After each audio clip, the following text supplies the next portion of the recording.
Hi everyone, it's Cassandra with Bite Size. So, in the age of AI, the hottest thing around, we can tell that our market is ever evolving. That's even impacting consumer behavior.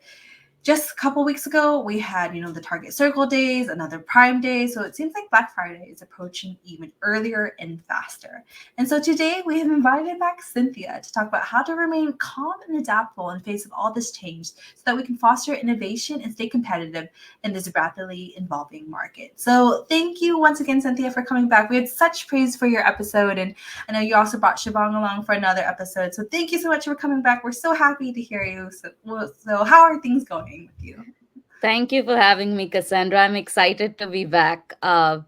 Things are going good with me. Work has been quite busy. We're working towards a deadline that's coming up soon. So there's a lot of pressure, and we're working through all of the last minute stuff that we have pending. So that's what's up with me right now. Okay. And I think that's very relatable. Tight deadlines, we're getting towards the end of the year, so things are a little dicey. So, given that, what do you think are the key qualities of a leader who can effectively drive change and innovation? That's a great question, Cassandra. I think there's several qualities, right, that a leader can have so that they are able to foster an environment of collaboration and innovation.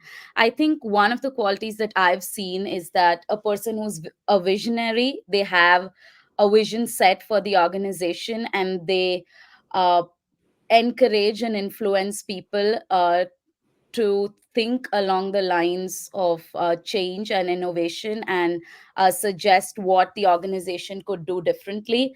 These are people who are very resilient and also fearless, because they have to have a certain amount of not being averse to risk taking, right? So if in case uh, you try a new strategy and it fails, right, there is that space for employees to fail and learn and keep growing and keep moving.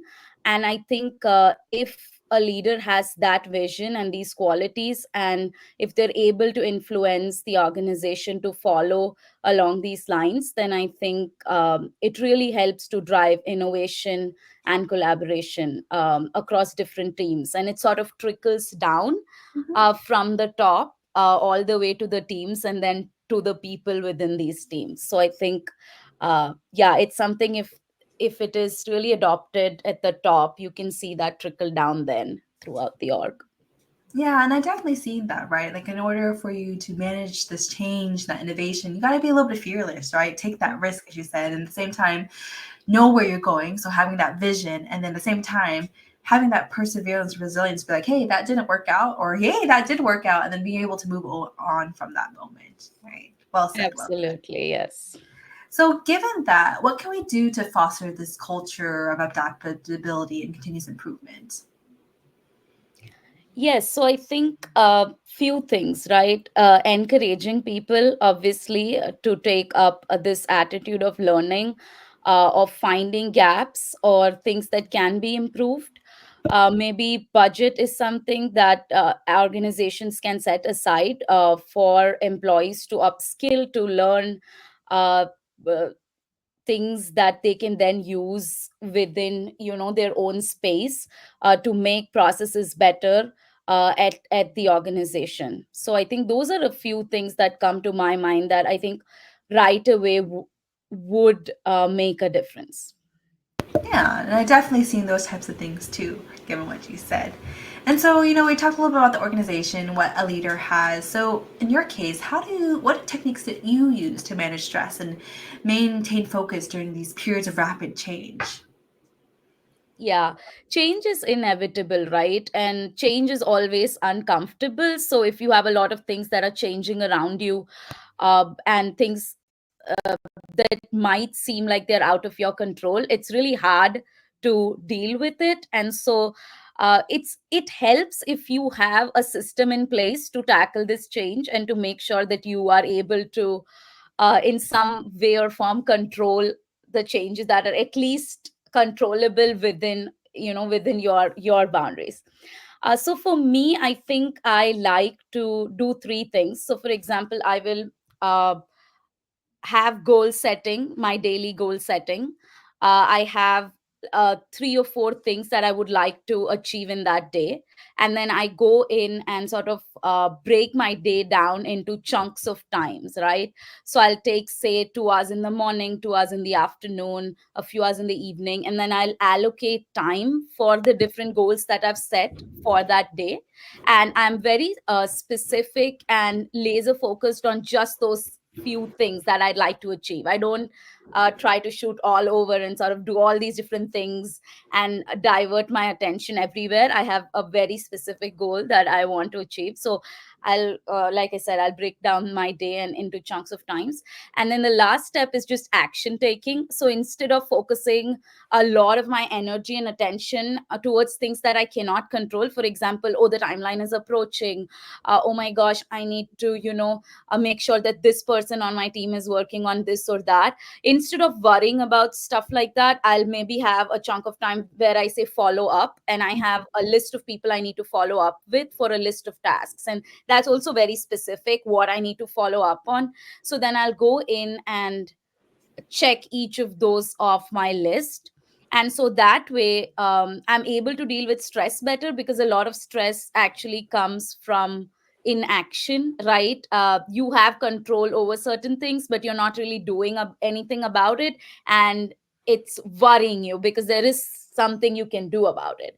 So Mhm, that's mhm, how I try to tackle it. I also try to separate things into two groups. One is the stuff I have control over, and the other group is stuff that I cannot control. And so that way, I have a very clear distinction in my head that, hey, Cynthia, don't worry about these things right now, mhm. because there is no point to worrying about that, right? So these are just few steps that have helped me. uh, I don't know if it'll work for everybody, but I mean, it's definitely worked for me. Yes. No, thanks for sharing, Cynthia. I mean, what you said is like having some sort of plan makes sense, and then remaining focused on like, right, these are the goals that I want to accomplish during this day, and then setting specific times for follow up, doing specific works and priorities. And I kind of want to dig deeper into that last point you made of like putting things into control and what, things you can control and things you can't control. And we naturally, I mean, at least for me, go back to the things that you can't control and you start fixating on it. And I mean, are there any steps and techniques that you've leveraged just to get out of that headspace? Because I naturally gravitate back to that and be like, Sandra, you can't control this. But like, but I want to.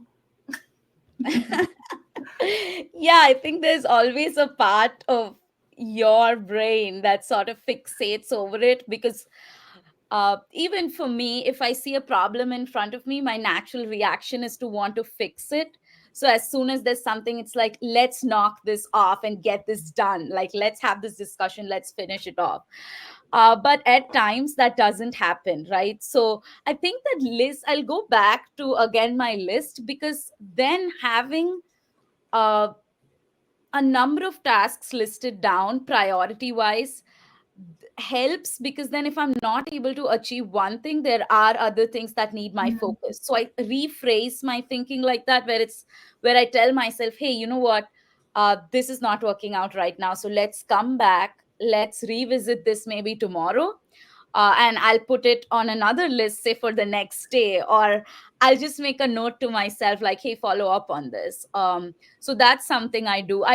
For me, I'm a very visual person, so anything that's, so even on the wall in front of me, I have my sticky notes for different things. I have sticky notes on my desk. I have a list that I use, so I really keep those things handy. And then I have same thing like controllables, things that I cannot control, my daily to do. And sometimes if it's like two or three things, maybe I'll just have it in my head where it's like, hey, get up, go for a run, mhm. come back, do all these things. So yeah, that's lists. I think it comes back to lists for me. Just I keeping mean, it as you mentioned, these are good reminders. I do have sticky notes all over my desk, among other things. But there. as you said, Cynthia, I mean, as you having that visual cue of like control, not control. And even if the things are in control, things are not working out, you have other things on that list that you can work through. And so you don't get fixated, and you can remain calm underneath that pressure, and, hold up to whatever vision that you have, and continue to be fearless and things like that. So thanks for Absolutely. sharing and diving a little bit deeper Wow. into that. All right. So that is our episode. So how to remain calm under pressure is just, lay it all out for yourself, right? Whether it is virtually, putting it on sticky notes, however it makes sense. Be sure of what goals that you want to accomplish and dive deeper into. And, remind yourself to remain focused. And so another thing that Cynthia mentioned is, having a list and put specific times. You can even set timers on your computer. So, like, all right, it's time to switch to the next topic. All right, now it's time for another break, and so forth. So those are our tips for today's episode on how to remain calm under pressure against all these different things and continue to drive that innovation. So, as always, thanks for listening to Bite Size. Cheers.